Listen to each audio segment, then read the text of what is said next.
আশা করি সবাই ভালো আছেন। আবারও আপনাদের সামনে উপস্থিত হয়েছি নতুন ক্লাস নিয়ে। প্রথমে বলে নিতে চাই, আমরা আমাদের এই চ্যানেলে জাতীয় বিশ্ববিদ্যালয়ে ভর্তি সংক্রান্ত সকল ক্লাস দিচ্ছি।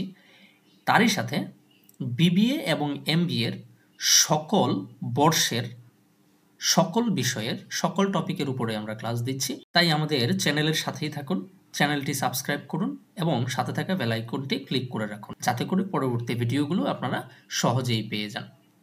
আমরা ইতিমধ্যেই জাবেদার উপরে ২-৩টি ক্লাস দিয়েছি।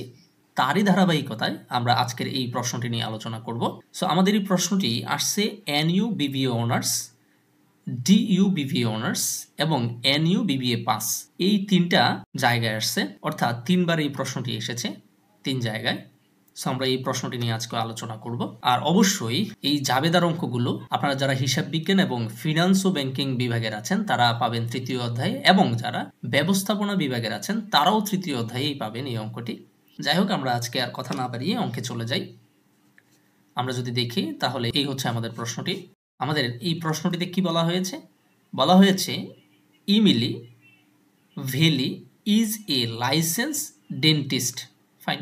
তার মানে হচ্ছে, তার মানে কি? তার মানে হচ্ছে ইমিলি ভেলি হচ্ছে সনদপ্রাপ্ত ডেন্টিস্ট। ডেন্টিস্ট মানে হচ্ছে আমরা জানি যে দাঁতের ডাক্তার, তাই তো? তো বলা হয়েছে during the month of April 2021, মানে হচ্ছে 2021 সালের এপ্রিল মাসের সময়টাতে, ডিউরিং মানে ওই সময়ে আর কি, the following events and transaction occurred in her business, তার ব্যবসায় এই নিচের ঘটনাগুলা এবং লেনদেনগুলা ঘটেছে। এবং আমাদের ইনস্ট্রাকশনে কি বলা হয়েছে আমরা যদি সবার শেষে দেখি, ইনস্ট্রাকশনে বলা হয়েছে জার্নালাইজ দ্য ট্রানজেকশন, এই উপরের ট্রানজেকশনগুলোর জাবেদা দাও, জাবেদা দিতে বলছে। সো আমরা জাবেদা শুরু করে দিই। আমাদের এপ্রিল 1-এ বলা হয়েছে ইনভেস্টেড টাকা 20,000 ক্যাশ ইন হিজ বিজনেস। আচ্ছা, এখানে কিন্তু হার ছিল।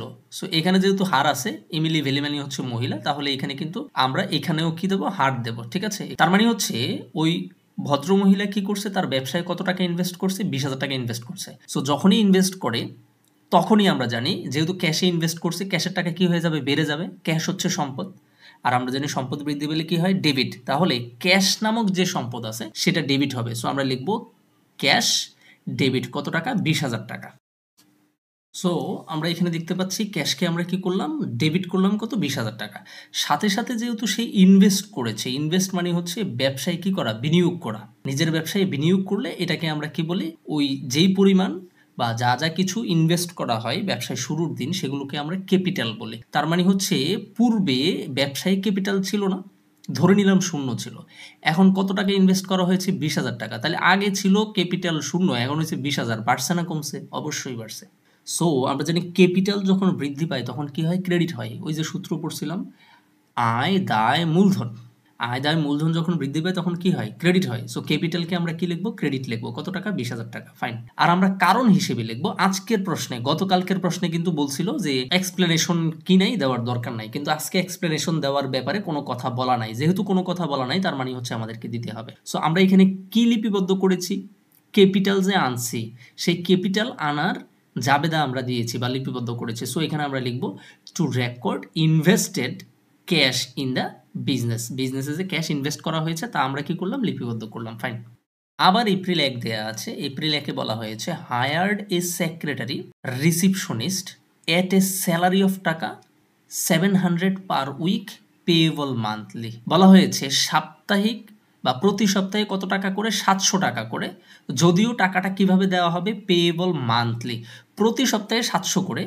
সো এরকম যখন 4 সপ্তাহ যাবে বা যখন মাস পূর্ণ হবে তখনই তাকে কি করা হবে? স্যালারি দেওয়া হবে। কিন্তু প্রশ্ন সেটা না, প্রশ্নটা হচ্ছে আমি তাকে মাত্র হায়ার করলাম। হায়ার করছি মানে মাত্র নিয়োগ দিছি, এখনো পর্যন্ত সে 1 মাস কাজ করে নাই, তাকে কোনো টাকাও দেওয়া হয় নাই। সো আমরা জানি এমন যদি কোনো ঘটনা ঘটে যেগুলো নাকি টাকার লেনদেন হয় নাই অথবা অর্থ দ্বারা কি করা যাবে না? পরিমাপ করা যাবে না, সেটাকে আমরা কি বলবো না? লেনদেন বলবো না। আর যেটা লেনদেন না তার জাবেদাও হয় না, তার কি হয় না? জাবেদা হয় না। আর আমরা এই ঘটনাটা পড়ে, এই দ্বিতীয় নাম্বারের যে এপ্রিল 1-এ বলা হয়েছে, এই ঘটনাটা পড়ে আমরা বুঝতে পারি যে এখানে তাকে স্যালারি দেওয়া হয় নাই, মাত্র নিয়োগ দেওয়া হয়েছে। সো এটা কোনো লেনদেন না। আর যেহেতু লেনদেন না সেহেতু কোনো কি হবে না? কোনো জাবেদা হবে না। এই জন্য আমাদেরকে লিখতে হবে নো এন্ট্রি। ফাইন। এপ্রিল 2-তে বলা হয়েছে paid office rent for the month টাকা কত 1500। এই মাসের জন্য 1500 টাকা কি দেওয়া হয়েছে, অফিসের ভাড়া দেওয়া হয়েছে। আচ্ছা, ভাড়া যদি আমরা দেই আমাদের আয় হয় নাকি ব্যয় হয়? অবশ্যই ব্যয়, যেহেতু পেইড লেখা আছে, পেইড মানেই তো ব্যয়, যেহেতু ব্যয় লেখা আছে। আর এই ব্যয় বাড়ছে নাকি কমছে? অবশ্যই বাড়ছে। যখন যখন আমরা ব্যয় করি তখন তখন ব্যয় বাড়ে। সো ব্যয় যখন বৃদ্ধি পায় তখন কি হয়, ডেবিট হয়। সো এখানে আমরা রেন্ট নামক যে ব্যয়টা আছে সেটাকে আমরা কি করব, ডেবিট করব। আর যেহেতু আমরা পেইড করেছি অর্থাৎ ক্যাশে পেইড করেছি, ক্যাশকে কি করে দেবো, ক্রেডিট করে দেবো। এই যে আমরা এখানে দেখতে পাচ্ছি 2 নম্বরে অফিস রেন্ট ডেবিট 1500। আর হচ্ছে ক্যাশ কি হবে, যেহেতু ক্যাশ চলে যাচ্ছে, ক্যাশ হচ্ছে সম্পদ, সম্পদ যখন হ্রাস পাবে তখন কি হবে, ক্রেডিট হবে। আর কারণ হিসেবে আমরা লিখবো two record paid office rent. Office rent যে প্রদান করলাম সেটা আমরা কি করলাম, সেটা আমরা লিপিবদ্ধ করলাম। ফাইন। তারপরে কি বলা হয়েছে, এপ্রিল 3 বলা হয়েছে purchased dental supplies. Dental supplies কি করেছি, ক্রয় করেছি অন অ্যাকাউন্ট। দেখেন, একদিকে সাপ্লাইজ ক্রয় করেছি, সাপ্লাইজ হচ্ছে সম্পদ, সম্পদ যখন আমরা কিনে আনবো তখন সম্পদ কি হবে, ডেবিট হবে, কারণ সাপ্লাইজ বৃদ্ধি পাবে। এখানে আমার কাছে আগে কোনো সাপ্লাইজ ছিল না, বা যদি থেকেও থাকে এখন নতুন করে কেনার কারণে আরও কি হয়ে যাবে, বেড়ে যাবে। সো সাপ্লাইজ যখন বৃদ্ধি পাবে অর্থাৎ সম্পদ যখন বৃদ্ধি পাবে তখন কি হবে, ডেবিট হবে। সো সাপ্লাইজকে আমরা ডেবিট করবো। এই যে আমরা সাপ্লাইজকে 3 নম্বরে সাপ্লাইজকে ডেবিট করেছি। আশা করি বুঝতে পেরেছেন।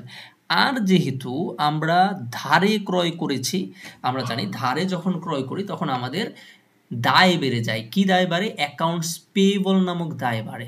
আর আজকে যে অ্যাকাউন্টস পেয়েবল সেকে লাস ফার্মা। সো আমরা লিখবো অ্যাকাউন্টস পেয়েবল এবং ব্র্যাকেটে আমরা লাস ফার্মাটা লিখে দেবো, কারণ লাস ফার্মাকে এই টাকাটা আজ না হোক কালকে আমাদেরকে পরিশোধ করতে হবে। ঠিক আছে, যেহেতু আমরা পারচেজ করে এনেছি। সো আমরা কি করব, এপিকে ক্রেডিট করে দেবো। এই যে দেখতে পাচ্ছি আমরা এপি ক্রেডিট মানে হচ্ছে অ্যাকাউন্টস পেয়েবল ক্রেডিট। আমরা চাইলে এখানে লাস ফার্মা লিখে দেবো ব্র্যাকেটে। ঠিক আছে, লাস ফার্মা ব্র্যাকেটে লিখে দেবো। টাকা কত, 6000 করে। কারণ হিসেবে আমরা লিখবো two record supplies on account. আমরা যে সাপ্লাইজ ধারে ক্রয় করেছি সেটা এখানে আমরা কি করেছি, লিপিবদ্ধ করেছি। ফাইন, আশা করি বুঝতে পেরেছেন। তারপরে আমরা এপ্রিল 10 দেখতে পাচ্ছি এখানে বলা হয়েছে পারফর্মড ডেন্টাল সার্ভিস। তার মানে হচ্ছে হয়তো কোনো রুগী আসছে, সেই রুগীকে কি করা হয়েছে, ডেন্টাল সার্ভিস দেওয়া হয়েছে বা সেবা দেওয়া হয়েছে। অ্যান্ড বিল্ড ইন্স্যুরেন্স কোম্পানিজ টাকা কত, 5100। তাহলে আমরা এই performed dental services and build insurance companies টাকা কত, 5100। এই ট্রানজ্যাকশনটা পড়ে আমরা বুঝতে পারলাম যে আমাদের এই যে ইমিলি ভ্যালি নামক যে ডাক্তার আছে সেই ডাক্তারের কাছে হয়তো এমন কোনো রুগী আসছে যে রুগীকে তিনি কি দিয়েছেন, ডেন্টাল সার্ভিস দিয়েছেন। কিন্তু সম্ভবত ওই রুগী, দেখা যায় আমরা বিভিন্ন রোগের জন্য কি করি, আমরা বিভিন্ন রোগের জন্য বিভিন্ন ইন্স্যুরেন্স করে থাকি। ঠিক আছে, হ্যাঁ, রোগের জন্য ইন্স্যুরেন্স হয়। তো এমনটা হয়তো হইতে পারে, না হলে তো এখানে ইন্স্যুরেন্স কোম্পানি দেওয়ার কোনো কথা নাই। সো এখানে এমনটা বোঝানো হচ্ছে যে ওই রুগী টাকা হয়তো দেয় নাই। কেন, কারণ ওই রুগীর হয়তো এই দাঁতের উপরে কোনো ইন্স্যুরেন্স করা আছে। ঠিক আছে, দেখা যায় না অনেক সময় অনেক রোগের জন্য ইন্স্যুরেন্স করতে হয়, 3-4টা রোগের একসাথে ইন্স্যুরেন্স করা যায়।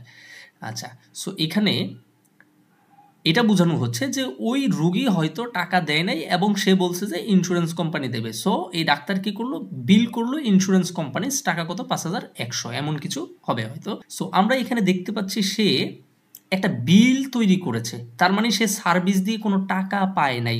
আচ্ছা, টাকা যদি আমরা না পাই আর সেবা যদি দিয়ে থাকি, সেবা দিয়েছি এবং টাকা পাই নাই, তাহলে এরকমটা হলে কি হবে, যার থেকে আমরা টাকা পাবো তাকে আমরা অ্যাকাউন্টস রিসিভেবল বলি। সো অ্যাকাউন্টস রিসিভেবল এখানে কিভাবে বৃদ্ধি পাবে, যার থেকে আমরা টাকা পাই নাই সে আমাদেরকে টাকা দিতে বাধ্য, কোনো না কোনো এক সময় আমরা পাবো, এমন ব্যক্তিকে আমরা কি বলবো, accounts receivable. So accounts receivable এখানে কি পেয়েছে, বৃদ্ধি পেয়েছে। অ্যাকাউন্টস রিসিভেবল যখন বৃদ্ধি পায়, কারণ অ্যাকাউন্টস রিসিভেবল সম্পদ, আর এই সম্পদটা যখন বৃদ্ধি পায় তখন কি হবে, ডেবিট হবে। এই জন্য আমরা অ্যাকাউন্টস রিসিভেবলকে কি লিখবো, ডেবিট লিখবো, 5100। ফাইন। আর যেহেতু এখানে এই ইমিলি ভ্যালি মানে এই ডাক্তার কি করেছে, সার্ভিস দিয়েছে, তাহলে আমরা এই যে সে 5100 টাকা পাবে, এটা কি বাবদ পাবে, সার্ভিস রেভিনিউ বাবদ পাবে। সো এই জন্য আমরা সার্ভিস রেভিনিউকে কি করব, ক্রেডিট করব। কেন সার্ভিস রেভিনিউকে ক্রেডিট করব, তার কারণ হচ্ছে সার্ভিস রেভিনিউ হচ্ছে আমার জন্য আয়, আর আয় যখন বৃদ্ধি পায় তখন সে অবশ্যই কি হয়, ক্রেডিট হয়। আশা করি বুঝতে পেরেছেন। কারণ হিসেবে কি লিখব, two record service revenue on account, মানে ধারে যে সার্ভিস রেভিনিউ দিয়েছি সেটা এখানে আমরা কি করেছি, লিপিবদ্ধ করেছি। এপ্রিল 11 বলা হয়েছে রিসিভড টাকা 1000 ক্যাশ ক্যাশ 1000 টাকা রিসিভ করেছি advance from Labani for an implant, সম্ভবত দাঁত ইমপ্লান্ট করবে। সো এর জন্য লাবণী ইমপ্লান্ট করার পূর্বেই হয়তো কি করেছে, সে 1000 টাকা ওই ডাক্তারকে দিয়েছে। আচ্ছা, ডাক্তারের কাছে ক্যাশ আসছে, একটু ধরে নেই যে ডাক্তারটা আমরা নিজেরাই। সো ডাক্তার বা আমাদের কাছে কি আসছে, ক্যাশ আসছে। সো ক্যাশ যখন আসে, ক্যাশ হচ্ছে সম্পদ, সম্পদ যখন বৃদ্ধি পায় তখন কি হয়, ডেবিট হয়, বারবার বলছি আমি। সো ক্যাশ কি হবে, ডেবিট হবে। তাহলে ক্যাশকে আমরা এখানে ডেবিট করে নিলাম, এই যে ক্যাশ ডেবিট 1000। সাথে সাথে আমরা দেখছি যে অ্যাডভান্সে নিয়েছে, আমি এখনও তাকে কি দেই নাই, সেবা দেই নাই। এখনও যেহেতু তাকে সেবা দেই নাই, সেহেতু এটা আমার জন্য অনুপার্জিত আয়। অনুপার্জিত আয় কাকে বলে, এমন আয় যেটা নাকি আমি এখনো শ্রম দেই নাই কিন্তু সেটার টাকা আমি নিয়ে নিয়েছি, এটাকে বলা হয় অনুপার্জিত আয়। এটাকে বলা হয় অনুপার্জিত আয়। আর অনুপার্জিত আয়কে আমরা কি বলি, আর্নার্ড সার্ভিস রেভিনিউ। অনুপার্জিত আয় কাকে বলে, আর্নার্ড সার্ভিস রেভিনিউ ইংরেজিতে বলা হয়। আর এই অনুপার্জিত আয় হচ্ছে আমাদের জন্য এক ধরনের দায়, ঠিক আছে। অনুপার্জিত আয়টা আমাদের দায়। কেন? কারণ লাবণী আয়সা যদি বলে আমি দাঁত ইমপ্লান্ট করব না, তখন এই টাকাটা আবার লাবণীকে কি করতে হবে, ফেরত দিতে হবে।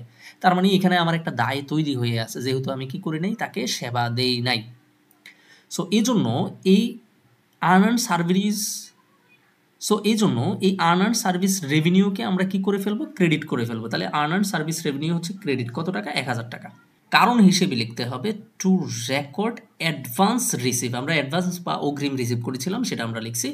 ফর অ্যান ইমপ্লান্ট, একটা ইমপ্লান্ট করানোর জন্য আমরা কি করেছি, অগ্রিম যে রিসিভ করেছিলাম, গ্রহণ করেছিলাম অগ্রিম টাকা, সেটা আমরা কি করলাম, টু রেকর্ড, লিপিবদ্ধ করলাম। তাহলে আমরা 11 নাম্বারও বুঝে গেলাম। এপ্রিল 20-এ বলা হয়েছে রিসিভ টাকা 2100 cash for service performed from mister কি, মুশফিক। মিস্টার মুশফিককে যে আমরা সার্ভিস দিয়েছিলাম, সেই সার্ভিসের কারণে মিস্টার মুশফিক থেকে আমরা 2100 টাকা কি করেছি, রিসিভ করেছি।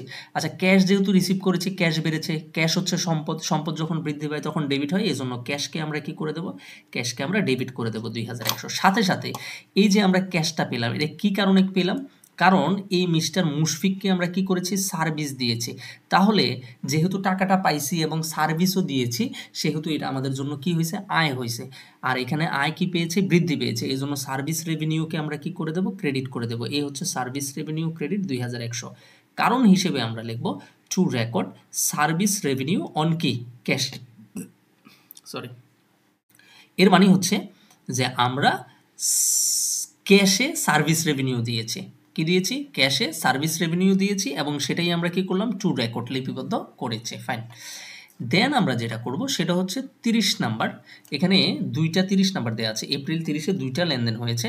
এখানে আমরা দেখতে পাচ্ছি যে এপ্রিল 30-এ বলা হয়েছে পেইড সেক্রেটারি রিসিপশনিস্ট, কাকে, ওই যে এপ্রিল 1-এ 2 নাম্বারের যে এপ্রিল 1 ছিল, সেটাতে আমরা একটা সেক্রেটারি কি করেছিলাম, নিয়োগ দিয়েছিলাম। তার আজকে মাস কি হয়েছে, পূর্ণ হয়েছে। ফর দ্য মান্থ টাকা কত, 2800। কেন? কারণ তার পার উইক, প্রতি সপ্তাহে 700 টাকা করে তার কি ছিল, বেতন ছিল। তো আমরা জানি মাসে যেহেতু 4টা সপ্তাহ, 4 কত হয়, 28 হয়। সেই 2800 টাকা আমরা এখানে কি করেছি, তাকে বেতন হিসেবে দিয়েছি। সো এখানে আমরা যেহেতু বেতন দিয়েছি, বেতন দেওয়ার ফলে আমাদের কি হবে, ব্যয় বৃদ্ধি পাবে। তাহলে স্যালারিজ হচ্ছে ব্যয়, স্যালারিজকে আমরা কি করব, ডেবিট করব। এজন্য আমরা এখানে লিখেছি স্যালারিজ বা স্যালারিজ এক্সপেন্স কি হবে, ডেবিট 2800। আর তাকে যে স্যালারি দিলাম কিভাবে দেব, অবশ্যই ক্যাশে দিয়েছি। আর ক্যাশ আমাদের থেকে চলে যাওয়ার কারণে, ক্যাশ হচ্ছে সম্পদ, সম্পদ যখন কমে যায় তখন আমাদেরকে কি করতে হয়, ক্রেডিট করতে হয়। এই জন্য আমরা ক্যাশকে কি করব, ক্যাশ ক্রেডিট করেছি 2800। আশা করি বুঝতে পেরেছ। সো এখানে লেখা আছে two record salaries paid for the month, এই মাসের জন্য যে স্যালারি দেওয়া হয়েছে সেটা আমরা কি করলাম, লিপিবদ্ধ করলাম। আরও একটা লেনদেন হয়েছে 30 তারিখে, সেটা হচ্ছে এপ্রিল 30-এ বলা হয়েছে পেইড টাকা 2400 টু লাস ফার্মা। ওই যে পূর্বে লাস ফার্মাতে কত নাম্বার, 3 নাম্বার প্রশ্নে, এখানে আমরা যদি একটু মুছে নেই তাহলে 3 নাম্বারে লাস ফার্মাতে এখানে দেখো ৬,০০০ টাকার একটা কি ছিল? অন অ্যাকাউন্ট ছিল।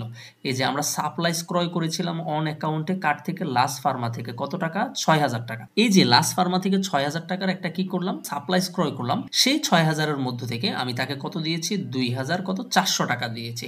আচ্ছা, এর ফলে কি হয়েছে? যখন এই ৩ তারিখে আমরা লাস ফার্মাকে লিখেছিলাম, আমরা যদি ৩ তারিখে দেখি, এই আনসারে দেখেন ৩ তারিখে আমরা দেখি এই লাস ফার্মাকে অ্যাকাউন্টস রিসিভেবল হিসেবে ক্রেডিট করেছিলাম, কারণ তখন দায় বৃদ্ধি পেয়েছিল। বাকিতে যখন ক্রয় করেছিলাম তখন আমি তাকে টাকা দেই নাই, এই জন্যই তো অ্যাকাউন্টস পেয়েবল বৃদ্ধি পেয়েছে, তাই তো? এখন এই অ্যাকাউন্টস পেয়েবলকে যখন টাকা দিয়ে দেব আমি, সেহেতু আমার অ্যাকাউন্টস পেয়েবল কি হয়ে যাবে? হ্রাস পাবে। আর অ্যাকাউন্টস পেয়েবল যখন বৃদ্ধি পেয়েছিল তখন তো আমরা কি করেছিলাম? ক্রেডিট করেছিলাম। আজকে যখন হ্রাস পাবে আমাদেরকে কি করতে হবে? ডেবিট করতে হবে। তাহলে অ্যাকাউন্টস পেয়েবলকে আমরা ডেবিট করব, আর যেহেতু আমরা টাকা দিয়েছি ক্যাশ কমে যাবে, ক্যাশকে আমরা কি করব? ক্রেডিট করব। এই যে অ্যাকাউন্টস পেয়েবল ডেবিট দেখতে পাচ্ছি ২,৪০০ এবং ক্যাশ হচ্ছে ক্রেডিট ২,০০০ কত? ৪০০। আমরা কারণ হিসেবে লিখব two record paid on accounts payable. ওই যে অ্যাকাউন্টস পেয়েবলের যে টাকা ছিল তাকে পরিশোধ করেছি, সেই পরিশোধের ঘটনাটাই এখানে আমরা কি করলাম? লিপিবদ্ধ করলাম, অথবা পরিশোধের লেনদেনটা আমরা এখানে কি করলাম? লিপিবদ্ধ করলাম। এই হচ্ছে আমাদের আজকের অঙ্কের আলোচনা। আশা করি বুঝতে পেরেছেন।